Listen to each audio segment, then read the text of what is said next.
Hey there, everybody. Today I'm talking about why I don't think I will keep my Model Y.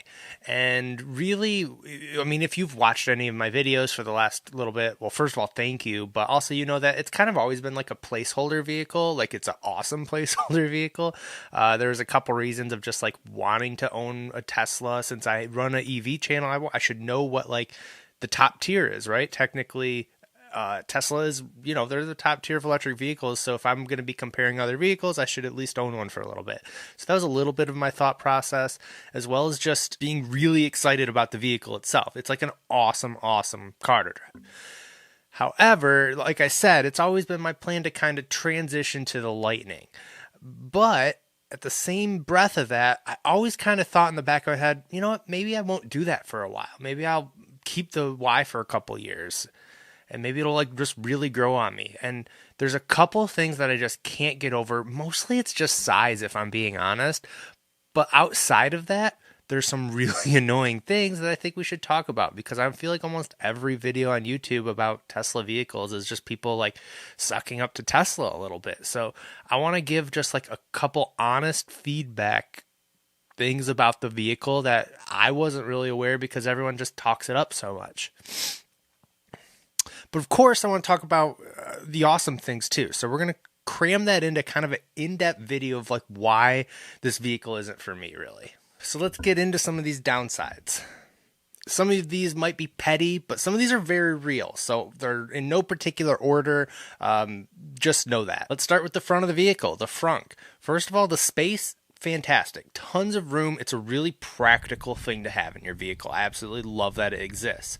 My problems with it are, one, the fact that it only goes up and doesn't come down automatically. It seems like an easy win for Tesla to add.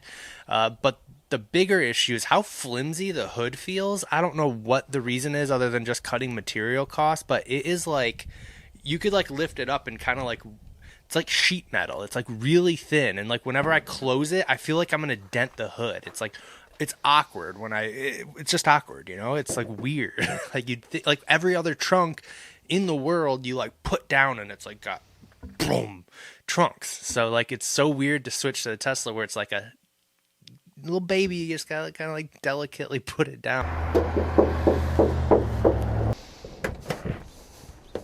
So it's a weird thing to complain about, but those two things together, they definitely made the list. Now let's talk about something that definitely has to do with living in Michigan. So in other states, this probably isn't that big of an issue, but when it comes to regen braking in the Tesla, it's something you get used to really quick, and I love it. So one pedal driving is another name for it. Basically, you give it gas, it goes, you let go, it starts to brake, and it's awesome. Now, when the Tesla senses colder temperature, it will ease into that. So your first, like, basically half of your road trip, you're using the brake like normal. So it'll just shut off when it's cold out. But the reason I really like it is because, like, if the snow's covered and regen braking's off, you're not going to start skidding whenever you let off the brake. You can do a controlled coast or step on the brake yourself, which is a smart feature. Sometimes this kicks in, though, like, today is a gorgeously sunny day, but it happens to be 32 degrees out, a little cold. So it'll still do that. And you're like, well, I just want to drive it like a normal car or a normal Tesla because, there's no snow on the ground or whatever reason. And I think there's other reasons outside of that, don't get me wrong, but I wish you could just control it yourself is what I'm getting to. Something like the Ioniq 5 that just came out from Hyundai. There's paddle shifters where you can control how much regen it's doing. That's just a perfect feature, because if you are someone who really just wants to drive it like a normal vehicle, you could do that and just take the range hit. Or if you're like me, you want to have it on more often than not, and in the winter it's turning it off for me, I could just turn it back on. I really, and if that's a setting buried in the Tesla menu that I haven't found, please let me know, but I haven't found it yet. Other than like switching to chill mode or whatever, which not what I'm looking for. Here's one I'm just going to talk about really briefly because I've talked about it in other videos that also has to do with the snow. But there's this gap in the, when you raise the trunk up, there's this gap between like the trunk goes up and the roof of the car. And since it's an all glass roof, and the snow, if it's a little melty out, or like usually when you've arrived to your destination, the snow will like slide down it. So the second the roof goes up, it creates like a gap right here. So if the snow's right here and then the trunk goes up, then all of a sudden the snow falls right onto you. It's happened to me multiple times in this vehicle, and just like a minor annoyance, but I don't like it. It's just a tiny little engineering flaw there. And while we're talking about the sunroof, this is my biggest disappointment with the vehicle because I was so excited for it. I am a sunroof boy, and the fact that the whole thing is glass was like the one thing I was like excited for more than like anything when it comes to like aesthetics and interior of the vehicle. And it's kind of been a bummer, but for the right reasons. So it's like the first thing that sucks is like where like the mirror and everything is, the beam in the car, it totally blocks your view and you forget that it's there. I've heard other people complain about that too. Even when I was waiting and ordering my Model Y, I should have known that that would be the case, but that kind of stinks. And it's kind of like that on any vehicle. But then I thought at least the light coming in would kind of make up for it. And unfortunately, unless it's like a perfectly sunny day or you live in Florida or California or something where it's always sunny, you forget it's there. It's so tinted for good reasons. Now that I'm glad it's tinted, otherwise the car would be so hot in the summer. But because it's so tinted, like it feels like a regular roof mostly, unless you're like going like this while you drive, which no one's doing. But I have had compliments. Whoever's in the back seat loves it. So that's great. And honestly, whenever I take it through the car wash, it's actually really fun to just kind of lean back and watch all the crazy colors go on.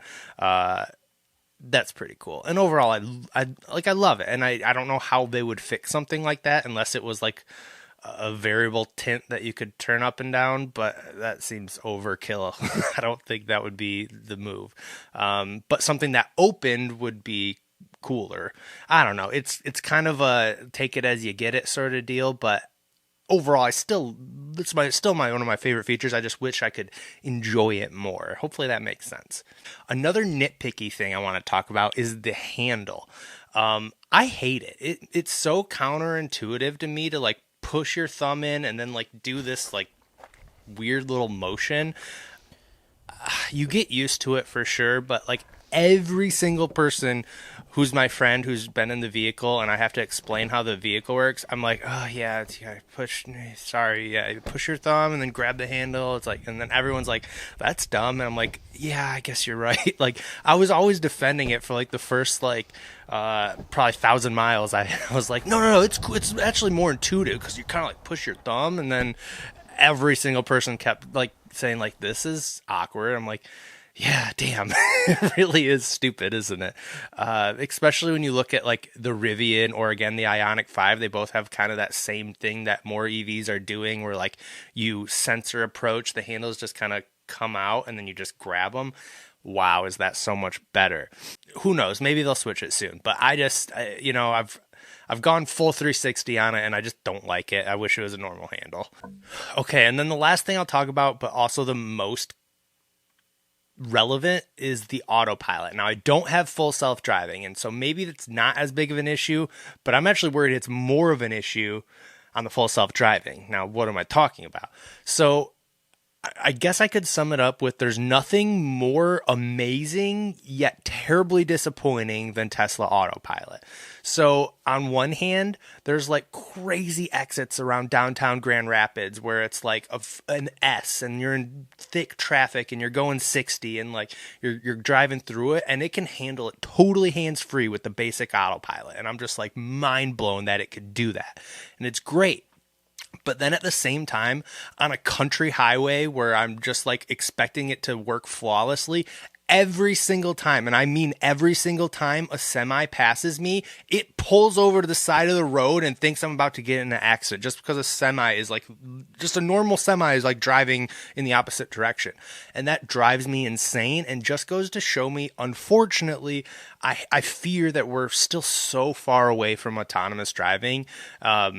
It's not even funny. The fact that it can't handle that, and I don't know if mine has a bug or whatever it is. I should probably talk to Tesla about it, but it drives me insane. So if you own a Model Y or a similar Tesla, like please like let me know about this one, because this is the most annoying thing. Because and it happens not just with semis sometimes too, but it's guaranteed to happen with a semi no matter the time of day, and it just drives me nuts. And then sometimes a random just big truck will make it do it too. So like I'm totally enjoying autopilot, thinking everything's normal driving, and then all of a sudden my car like slams on the brake, like my kid's in the back, my wife's like, why did you slam on the brakes? I'm like, it wasn't me, it's the car, I don't know. And it makes me feel silly and stupid, and I hate it.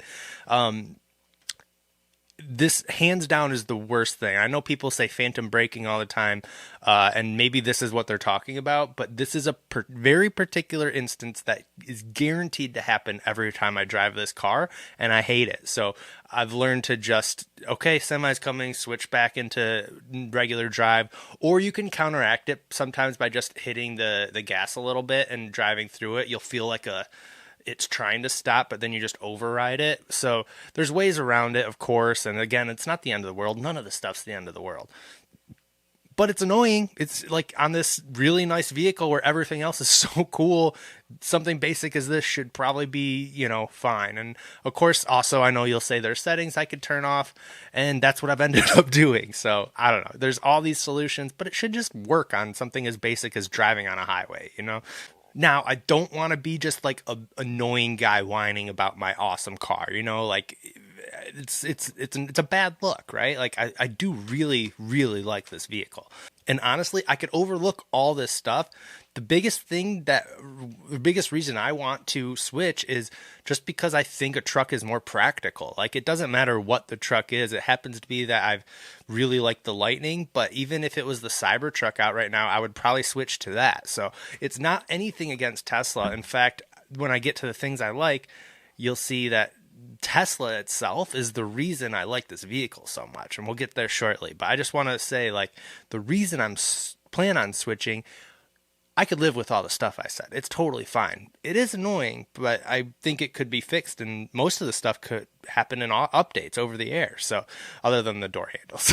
But anyway, all I'm saying is that, like, the biggest reason is size, and, like, again, this is annoying if you watch our channel because I've said this a bunch of times, but, like, I like to do things outside. Like, I go mountain biking 2 or 3 times a week. I go snowboarding a lot. I play ice hockey lately. Like, all this stuff involves loading up a truck. Well, actually, I just slipped and said truck. Loading up a vehicle, oftentimes getting, like, dirty and gross. And I don't want to get, like, this nice Tesla all gross, where if I had, like, a bed to just throw all my gear in, it just makes so much more sense for me. I have a dog that, like, I like go to the park and playing frisbees. And then, I kind of want cloth seats now so that he doesn't ruin the nice fake leather in the back of the Tesla, or have to lay something down every time I go. So just all these reasons really just are my reasons of wanting to switch it, and probably don't like those are the real reasons, not all the stuff I'm whining about. So I just want that clear. To wrap it up, let's talk about why I absolutely love this vehicle and why I don't mind holding on to it for a year or two until I can get a Lightning. So the charging system Tesla has is so perfect. Like, let me just compare ChargePoint to Tesla Supercharger for an instance, because ChargePoint seems to be mostly in Michigan. Like, at least in my area, I don't have a lot of Electrify America stations. It's mostly ChargePoint.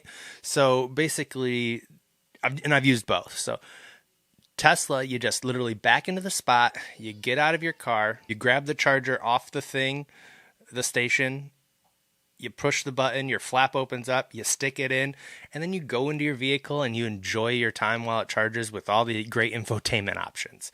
You then are done and you get out, you unplug it and put it back on the rack, and you drive away. There's literally nothing. You just literally use it. You plug it in and leave. There's no entering a password in. There's nothing. It literally just knows it's your car, because it's all through Tesla's system, and you just never have to touch anything, and it's so good. I love it.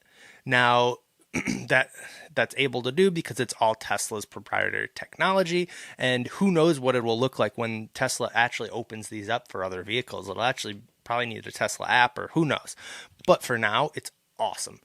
Now, when I use ChargePoint, it's still actually pretty great, but there's a couple extra steps. So first of all, you need the ChargePoint app. You need to add it to your wallet. Well, at least for iPhone users, you add it to your wallet. And then what you do is you hold your phone up to the charger, and it will read that it's you, and then you can continue to charge. So it actually is still pretty easy, but there is that one extra step of needing your phone. So just like tiny things like that, they really do add up and make the Tesla system amazing and so convenient, and just plug and go and you're off, and you don't have to think twice. And it's reliable and fast for the most part. Like I always end up with a quick, perfect charge. It's awesome. Especially because the Tesla, especially when you remember to precondition and get your battery ready before you get there. Also, just like the efficiency of this vehicle, like I like comparing it to the Mustang Mach-E a lot because they're pretty similar.